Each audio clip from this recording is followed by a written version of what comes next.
प्रसन्न बाबू प्रकृति कहती नहीं तांकर मुहरे विजु जनता दल कुहेवाई चेष्टा करे। माननीय प्रधानमंत्री कर अभिभाषण उपरे विजु जनता दलर विधायक सम्माननीय प्रसन्न आचार्यंकर प्रतिक्रिया आमर दृष्टिगोचर होईची। जो प्रतिक्रिया रे प्रसन्न बाबू कोल रॉयल्टी कथा उल्लेख करिसंती। प्रसन्न बाबू प्रकृति कहती नहीं तांकर मुहरे विजु जनता दल कुहेवाई चेष्टा करे। तेणु सहमति नथिले मध्य विजु जनता दलर चापरे प्रसन्न बाबू बहुत समय बहु कथा कही था। तेणु विजु जनता दल जानिबा कथा जे माइंस एवं मिनरल रे राज्य सरकारंकर भाग दृष्टि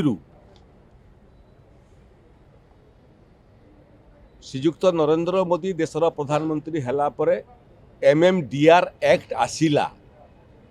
mines and mineral development regulatory act 2014 ता पूर्वरु माइंस एवं मिनरल्स जदिओ राज्य भितरे थिला तार समस्त लाभ केंद्र सरकार उठाउतिले, राज्य माने क्षतिग्रस्त होउतिले। MMDR एक्ट फल राज्यर जो जो जगार खनि संपत्ति अच्छी से खनिर लाभांशर अति कम 2% प्रभावित अंचल रे खर्च हेब। ये ऐतिहासिक आईन श्रीयुक्त नरेंद्र मोदी प्रधानमंत्रित्व ग्रहण करिबा परे परे नुआ आईन आसिला।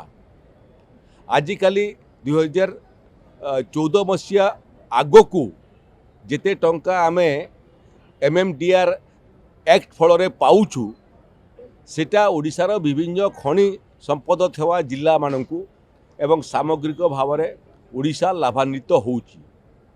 द्वितीय जो कंपनी एक्ट थिला, कंपनी एक्ट मध्य धारा 35 को श्रीयुक्त नरेंद्र मोदी देशर प्रधानमंत्री हैला परे परिवर्तन करागला। एवं जो परिवर्तन आईन रे जो जो शिल्प अनुष्ठान अच्छी केंद्र सरकारंकर हो, राज्य सरकारंकर हो किंबा घरोई शिल्प अनुष्ठान हो, सेमानकर वार्षिक आयर अति कम 2% CSR एक्टिविटीज रे अंचलर विकास पई खर्च होबो। ए आईन आसिला एवं खर्च करिवाटा बाध्यतामूलक होला। एवं सारा भारत वर्ष रे MMDR रो संशोधन एवं CSR एक्टिविटीज रे कंपनी एक्ट 35 धारार संशोधन फल सारा भारत वर्ष रे ओडिशा सबुठारु उपकृत हैला। एवं जो समय विजु जनता दल सरकार थिला से माने मध्य ये पैसा CSR पैसा एवं MMDR एक्ट पैसा ओडिशा रे खर्च कले।